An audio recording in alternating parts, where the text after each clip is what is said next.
Hello बच्चों, मैं आपका यार सर की स्टोन का डायरेक्टर। बच्चों, पिछले लेक्चर में मैंने आपको एक ओवरव्यू में यानी समरी टाइप से पूरा पोल्यूशन और पॉल्यूटेंट के बारे में बता दिया था, लेकिन अब बारी है एक एक करके डिटेल में समझने के बारे में। कि चलिए हम लोग समझते हैं पॉल्यूशन, पॉल्यूटेंट्स क्या है और पॉल्यूटेंट्स का कितना सब प्रकार होता है, और हम एक एक करके पढ़ेंगे और सबका हम एग्जाम्पल समेत आपको अभी बताने जा रहे हैं बच्चों। तो पेन और पेपर अभी साइड में कर दीजिए और ध्यान इधर लगाइए। चलिए बच्चों, स्टार्ट करते हैं पॉल्यूटेंट्स के बारे में। पॉल्यूटेंट्स क्या है? वो सारा चीज जो पॉल्यूशन करता है, वो सब के सब पॉल्यूटेंट है। वो सारा चीज जिसके कारण पॉल्यूशन होता है। क्या सर कार्बन डाइऑक्साइड पॉल्यूटेंट है? हाँ है। क्या सर कार्बन मोनोऑक्साइड पॉल्यूटेंट है? हाँ है। क्या सर बहुत सारा सब्जियों का छिलका पॉल्यूटेंट है? हाँ है। तो ये सब के सब क्या सर गाय भैंस का जो डंक है क्या वो भी पॉल्यूटेंट है? हाँ है। वो सारा का सारा चीज डीडीटी, हर्बिसाइड्स, पेस्टिसाइड्स जिसके कारण वाटर, एयर या फिर सॉइल प्रदूषित होगा, वो सब के सब पॉल्यूटेंट्स है। अब पॉल्यूटेंट्स का कितना वैरायटी होता है, कितना टाइप्स होता है, हम लोग वो देखने जा रहे हैं। ठीक है बच्चों, वीडियो स्टार्ट हो रहा है, लेकिन स्टार्ट करने से पहले सब्सक्राइब जरूर कर दीजिए। चलिए बच्चों, पॉल्यूटेंट्स बायोडिग्रेडेबल और नॉन बायोडिग्रेडेबल। अगर मैं बात करूं बायोडिग्रेडेबल पॉल्यूटेंट्स, यहां पर आप पॉल्यूटेंट्स लिख सकते हैं। Biodegradable pollutants are those pollutants, ये वो पॉल्यूटेंट्स है which can be decomposed by the action of bacteria या फिर माइक्रो ऑर्गेनिज्म। यानी ये वो पॉल्यूटेंट्स है जिसको माइक्रो ऑर्गेनिज्म के द्वारा डिकम्पोज किया जा सकता है, यानी पचाया गलाया जा सकता है। जैसे यहां लिखा हुआ है pollutants that can be decomposed bye micro organism, यानी वो सब के सब पॉल्यूटेंट जो माइक्रो ऑर्गेनिज्म के एक्शन के द्वारा नेचुरली जिसको डिकम्पोज हो सके, यानी जिसका डिकम्पोजिशन हो सके, जिसका वो सब के सब बायोडिग्रेडेबल में आएगा। एग्जाम्पल सर देखिए, सीवेज मतलब जो कचरा है जो नाली में बहता है, इधर उधर बहता है, अगर वो कचरा में से जो डिकम्पोज हो सकता है वो इसमें आएगा बायोडिग्रेडेबल में। पेपर को अगर हम सॉइल के अंदर रख देंगे या फिर पेपर को अगर डिकम्पोज करने के लिए छोड़ दिया जाए 10 दिन 15 दिन, तो क्या पेपर डिकम्पोज नहीं होगा? पेपर भी पूरी तरीके से डिकम्पोज यानी खत्म हो जाएगा। वुड, लकड़ी, सर लकड़ी पॉल्यूटेंट है? हाँ, लकड़ी भी पॉल्यूटेंट है। ये सब के सब पॉल्यूटेंट है क्योंकि ये किसी ना किसी रूप में हमारे लिए पॉल्यूटेंट का कारण बनते हैं, पॉल्यूशन का कारण बनता है। क्लोथ्स, कपड़ा, क्या सर कपड़ा भी पॉल्यूटेंट है? हाँ, कपड़ा कैसे पॉल्यूशन क्रिएट करता है? बच्चों, अगर बहुत ज्यादा कपड़ा हो जाए, हम कपड़ा को नदी में डाल देते हैं और फिर वहां पर फिशेस यानी रहने वाले मछलियों को ये प्रॉब्लम पहुंचाता है, यानी इन्होंने वाटर को पॉल्यूट किया, तो ये भी पॉल्यूटेंट कहलाएगा। पॉल्यूटेंट वो सब चीज है जो वाटर में, एयर में या फिर सॉइल में कहीं ना कहीं हार्मफुल एक्टिविटी करे। लाइव स्टॉक्स, गार्बेज, यानी अगर मैं बोलूं हमारे घर में जो भी कैटल रहते हैं, यानी गाय भैंस घोड़ा, उनका जो गार्बेज होता है, उनका जो कचरा निकलता है, वो भी एक प्रकार का पॉल्यूटेंट ही है। अगर हम हद से ज़्यादा वो कचरा कहीं डाल देंगे, वहाँ का एनवायरनमेंट, माहौल, एयर खराब हो जाएगा, कहीं ना कहीं इन्होंने भी पॉल्यूशन क्रिएट किया। बट ये बायोडिग्रेडेबल में इसीलिए आ रहा है क्योंकि इन सारा का सारा पॉल्यूटेंट का हिसाब किताब हो सकता है। ये सॉइल इनको डिकम्पोज कर सकता है। माइक्रो ऑर्गेनिज्म कुछ समय ज़रूर लेगा, लेकिन उन्हें पूरी तरीके से समाप्त कर सकता है। अगर मैं बोलूँ fruits and vegetable left overs, यानी फ्रूट्स का या फिर सब्जियों का आप जो उसका जो छूट जाता है या फिर उसका जो पील्स होता है यानी छिलका वगैरह होता है, ये सब के सब जो बच जाता है, ये भी पॉल्यूटेंट्स है। इनको भी अगर कहीं हद से ज़्यादा आप देखते होंगे कचरा का पहाड़ में हद से ज़्यादा फ्रूट्स वगैरह का छोटा छोटा पार्ट्स गिरा हुआ रहता है, जिसके कारण वहाँ इतना ज़्यादा गंद होता है कि वहाँ का पूरा एयर प्रदूषित हो जाता है। ये सब के सब पॉल्यूटेंट है, ये माना जाता है। लेकिन इनका ये एक है कि ये सब के सब बायोडिग्रेडेबल भी है, यानी ये सब का इलाज यह है कि ये समय के अनुसार धीरे धीरे माइक्रो ऑर्गेनिज्म इन्हें पूरी तरीके से डिकम्पोज कर सकता है। अब मैं अगर बात करूं नॉन बायोडिग्रेडेबल, यानी ये भी पॉल्यूटेंट्स है, लेकिन इसका दिक्कत यह है कि इसको माइक्रो ऑर्गेनिज्म भी डिकम्पोज नहीं कर पाएगा। इस समय के अनुसार ये खत्म नहीं होगा, ये परमानेंट इसका जो है परमानेंट रह जाएगा, परसिस्ट करेगा, ये नेचर में पड़ा हुआ रहेगा, इसका कोई इलाज नहीं है। जैसे कि pollutants that can't be decomposed bye micro organism मतलब आ गया आपका बैक्टीरिया, माइक्रोब्स, जो भी, ये उनके थ्रू डिकम्पोज नहीं होगा। जैसे डीडीटी, डीडीटी का कोई इलाज नहीं। अगर डीडीटी एक बार वाटर में मिक्स हो गया मतलब हो गया, अब ये वहां से हटने वाला नहीं है। अब ये वाटर से फिशेस के अंदर जाएंगे, छोटी फिश से बड़ी फिश, बड़ी फिश से फिर इंसान के अंदर आ जाएंगे, बट इसका कोई सॉल्यूशन नहीं है। कार्बन मोनोऑक्साइड, CN साइनाइड, उसके बाद फंगीसाइड्स, उसके बाद BSC यानी बेंजीन, हेक्साक्लोराइड, ये सब के सब केमिकल्स है बच्चों, ये सब के सब पॉल्यूटेंट है। लेकिन पॉल्यूटेंट होते होते ये नॉन बायोडिग्रेडेबल है, यानी इनका कोई इलाज नहीं। अगर ये एक बार नेचर में मिक्स हो गया तो हो गया, ये दोबारा वहां से इसको कोई भी नहीं हटा सकता है, यानी इसको कोई भी डिकम्पोज नहीं कर सकता है कोई माइक्रो ऑर्गेनिज्म। अगर मैं बात करूं हर्बिसाइड्स, पेस्टिसाइड्स जो भी यूज किया जाता है, फंगीसाइड्स फंजाई को मारने के लिए, हर्बिसाइड्स यानी छोटे छोटे हर्ब्स को मारने के लिए खेत में डाला जाता है, aluminium, HG, mercury, plastic, ETC, ये सब के सब पॉल्यूटेंट तो है, लेकिन ये पॉल्यूटेंट होने के साथ साथ नॉन बायोडिग्रेडेबल भी है, यानी इनका कोई भी इलाज नहीं है, कोई माइक्रो ऑर्गेनिज्म इन्हें डिकम्पोज नहीं कर पाएगा लॉन्ग समय के बाद भी। तो ठीक है बच्चों, ये दोनों जो है पॉल्यूटेंट का प्रकार है, एक है बायोडिग्रेडेबल, एक है non biodegradable. Biodegradable components pollutants, biodegradable pollutants that can be decompose by micro organism, non biodegradable pollutants the pollutants which cannot be decomposed by microorganism। बच्चों अब आपको करना क्या है, इसको नोट करना है। इनका आधार क्या था, इन पोल्यूटेंट को हमने जो भाग कर दिया डिकम्पोजिशन के आधार पर, हमने दो भाग कर दिया, एक बायोडिग्रेडेबल जिसका डिकम्पोजिशन हो, एक नॉन बायोडिग्रेडेबल जिसका डिकम्पोजिशन ना हो। अब आपको करना है कि बच्चों इसको जल्दी से नोट कर लीजिए, बच्चों जल्दी नोट कीजिए। तो चलिए नोट करने के बाद अब हम लोग देखते हैं दो और प्रकार का पॉल्यूटेंट, एक है नेचुरल पॉल्यूटेंट्स और एक है एंथ्रोपोजेनिक पॉल्यूटेंट्स। बच्चों बायोडिग्रेडेबल हमने पढ़ लिया जिसका डिकम्पोजिशन हो सकता है, यानी जिसको माइक्रो ऑर्गेनिज्म सड़ा गला पचा सकता है, और नॉन बायोडिग्रेडेबल यानी जिसका कोई डिकम्पोजिशन नहीं हो सकता है। हमने पढ़ लिया, एग्जाम्पल भी देख लिया, आप समझ गए होंगे। अब देखिए वो तो डिकम्पोजिशन का आधार में था, अब अगर हम प्रोडक्शन के आधार में करेंगे कि सोर्स क्या है, एक्चुअली में पॉल्यूटेंट्स आ कहां से रहा है, अगर इसके बिहाव में अगर हम देखेंगे तो फिर दो प्रकार का पॉल्यूटेंट्स होगा। एक नेचुरल यानी जो नेचुरली प्रोडक्शन जिसका हो रहा है, जिसमें इंसान का कोई हाथ नहीं है, यानी पॉल्यूटेंट्स जो है वो नेचर खुद ब खुद बना रहा है, इसमें इंसान कुछ नहीं कर रहा है। और एक एंथ्रोपोजेनिक पॉल्यूटेंट्स यानी वो पॉल्यूटेंट्स जिसको इंसान बना रहा है और उसके कारण पॉल्यूशन हो रहा है, और ये नेचर बना रहा है बच्चों। चलिए नेचुरल पॉल्यूटेंट्स अगर हम देखें, प्रोड्यूस्ड बाय नेचुरल सोर्सेस, इसका सोर्स जो है वो नेचुरल है, यानी नेचर जो है इस सबको ऑटोमेटिक निकाल रहा है। जैसे फॉरेस्ट फायर हो गया, CO2 गैस रिलीज हो गया। अब भाई फॉरेस्ट फायर होगा, इतना बड़ा जंगल जलेगा तो बहुत सारा CO2 का प्रोडक्शन होगा, बहुत सारा कार्बन डाइऑक्साइड गैस निकलेगा, क्या इसमें इंसान का हाथ है? नहीं। अगर नेचुरल फॉरेस्ट फायर हुआ है तो इसका जिम्मेदार भी नेचर है, इसमें हमारा कोई रोल नहीं है। अगर मैं पैडी फील्ड का बात करूं यानी धान का खेत, तो वहां पर एक बैक्टीरिया पाया जाता है जिसको हम लोग बोलते हैं मिथेनोजन बैक्टीरिया या फिर मेथनोजेनिक बैक्टीरिया। यह बैक्टीरिया के कारण जो है यहां पर मीथेन गैस रिलीज होता है बच्चों। पैडी फील्ड में आपको जनरली मीथेन गैस रिलीज होते हुए मिलेगा, इसका कारण है ये बैक्टीरिया। अब ये ऑटोमेटिक हो रहा है, इसमें इंसान कुछ नहीं कर रहा है, ये बैक्टीरिया का रोल है ये गैस रिलीज करने में, मीथेन गैस। और ये मीथेन गैस जो है एक प्रकार का पॉल्यूटेंट है, ये सब में नेचर का हाथ है। वोल्केनिक लावा यानी वोल्केनिक एरप्शन हो गया, कहीं पर लावा फट गया और वहां से गैसेस निकलने लगा, हार्मफुल गैसेस, वहां से अलग अलग प्रकार का गैसेस निकलने लगा, क्या इसमें इंसान का हाथ है? नहीं। ये सारा का सारा पॉल्यूटेंट्स नेचर खुद बना रहा है। SO4 निकल रहा है बच्चों।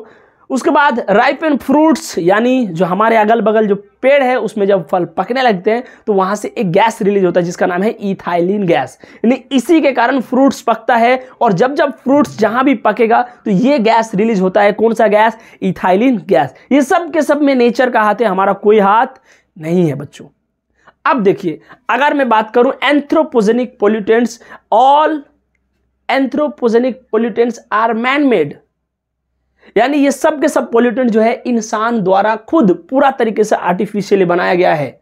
अगर मैं बात करूं वेहिकुलर पॉल्यूटेंट्स, जो पॉल्यूटेंट्स व्हीकल्स के लिए यानी गाड़ियों से, ऑटोमोबाइल से जो पॉल्यूटेंट्स निकल रहा है, चाहे आप मोटरसाइकिल मानिए, चाहे 4 व्हीलर मानिए, चाहे एरोप्लेन्स मानिए, जेट बोलिए, इन सब से जो भी पॉल्यूटेंट्स निकल रहा है, जो भी हार्मफुल गैसेस निकल रहा है बच्चों, चाहे क्लोरोफ्लोरोकार्बन हो, चाहे अगर मैं बोलूं कार्बन डाइऑक्साइड हो, चाहे सल्फर का कोई भी कंपोनेंट्स निकलता है, चाहे नाइट्रोजन ऑक्साइड से निकल रहा हो, ये सब के सब जो निकल रहा है, इसमें पूरा का पूरा सोर्स इंसान ने बनाया है। अगर गाड़ी ना होता तो गाड़ी से ये सब गैस नहीं निकलता। आ रहा है आपको समझ में? फिर अगर मैं बोलूं इंडस्ट्रियल पोल्यूटेंट्स, बड़ा बड़ा इंडस्ट्री चल रहा है, इंडस्ट्री चलेगा तो वहां भी ढेर प्रकार का पोल्यूटेंट्स निकलेगा। मानिए लीड निकल रहा है, आर्सेनाइड्स निकल रहा है, उसके बाद और भी अलग अलग, मानिए एल्यूमिनियम निकल रहा है। ये सब के सब जो है अलग अलग प्रकार का मेटल से, ये सब के सबको पानी में फेंक दिया जाता है। तो कहीं ना कहीं अगर मैं बोलूं ये जो पोल्यूटेंट्स आ रहा है, इसका कारण है इंडस्ट्री, और इंडस्ट्री का कारण है ह्यूमन। अगर ह्यूमन ही ना होता, ह्यूमन का सिविलाइजेशन ना होता, तो ये इंडस्ट्री का कोई जरूरत नहीं होता। उसके बाद मैं बोलूं डीडीटी जो है, इसको पूरा तरीके से इंसान ने बनाया है, और ये जो इंसेक्टिसाइड्स की जैसा यूज किया जाता है इंसेक्ट्स को मारने के लिए, इसको बनाया है, और ये पोल्यूटेंट्स बन गया है। यानी इसके कारण जो है एयर में, वाटर में प्रॉब्लम्स आ रहा है। प्लास्टिक्स, ये प्लास्टिक भी पोल्यूटेंट्स है, और ये प्लास्टिक्स को किसने बनाया? ह्यूमन ने। ग्लास ह्यूमन ने बनाया, प्लस पेस्टिसाइड्स, पेस्ट को मारने के लिए, यानी खेत वगैरह में जो छोटा छोटा कीड़ा होता है जो फसल को नष्ट कर देता है, उसे हम लोग पेस्ट बोलते हैं, और पेस्ट को मारने के लिए पेस्टिसाइड्स बनाया गया है। और ये पेस्टिसाइड उन पेस्ट को मारते तो है, लेकिन साथ साथ पॉल्यूटेंट है, क्योंकि ये जैसे सॉइल में जाते हैं, सॉइल से वाटर में जाते हैं, और फिर वाटर बॉडीज में रहने वाले एनिमल्स को ये हार्म पहुंचाते हैं। ये सब का सोर्स ह्यूमन है। डिटर्जेंट पाउडर, जो डिटर्जेंट जो है, मानिए सर्फ हो गया, साबुन हो गया, ये सब जो हम लोग घर में यूज करते हैं, ये सब का पानी भी कहाँ जाता है बच्चों? कहीं ना कहीं वाटर बॉडीज में, यानी कहीं रिवर में डाल दिया जाता है, या फिर किसी नदी नाला में डाल दिया जाता है। वहां रहने वाले मछलियों को प्रॉब्लम्स हो रहा है, वहां रहने वाले एक्वाटिक जीव को प्रॉब्लम हो रहा है, उनके लिए ये वाटर पॉल्यूटेंट हो गया, और इसको बनाया है ह्यूमन ने, डिटर्जेंट को। उसी प्रकार स्मोक ऑफ चिमनी जो चल रहा है, बड़े बड़े चिमनी भट्टियों से जो बहुत बहुत ऊपर धुआं निकल रहा है बच्चों, उसका भी कारण इंसान है। इंसान ना होता तो ये सब चीजें ना होता। अब आपको करना क्या है, इसको नोट करना है बच्चों। Natural pollutants are all those pollutants जिसका सोर्स नेचर हो, इसका सोर्स ह्यूमन है। ह्यूमन एक्टिविटी के कारण ये सब के सब निकल रहा है। अब आपको करना है नोट, और मुझे करना है थोड़ा देर आराम। फिर जल्दी से आप नोट किए, तब तक फिर इसके बाद कुछ और चीजें बताएंगे इसी लेक्चर में। जल्दी नोट किए बच्चों। और अब देखिए, अब जो है हम लोग पॉल्यूटेंट्स को डिवाइड कर रहे हैं फिर दो हिस्सा में। एक हो गया प्राइमरी, और दूसरा हो गया सेकेंडरी पॉल्यूटेंट्स। बच्चों इसको ध्यान से समझिए। प्राइमरी पॉल्यूटेंट्स हम लोग बोलेंगे उन पॉल्यूटेंट्स को जो नेचुरल फॉर्म में रह के ही पॉल्यूटेंट्स के जैसे एक्ट करे, और ये लंबा समय बाद भी जिस फॉर्म में इसको ऐड किया गया था एनवायरनमेंट में, उसी फॉर्म में मिले। नहीं आ रहा है? एग्जांपल देखते हैं। Acts as pollutant in its natural form. देखिए एग्जांपल देखिए, कार का स्मोक। कार जानते हैं आप, 4 व्हीलर कार, उसका अगर मैं स्मोक धुआं का बात करूं तो उससे क्या क्या निकलता है? देखिए CO, CO2, unburned hydrocarbon, NO2, SO2, ये सब के सब निकलता है। और भी कुछ निकलता होगा, मैंने ये मेंशन किया है। अब देखिए ये गैसेस है, और इन गैसेस का क्या क्या प्रभाव है।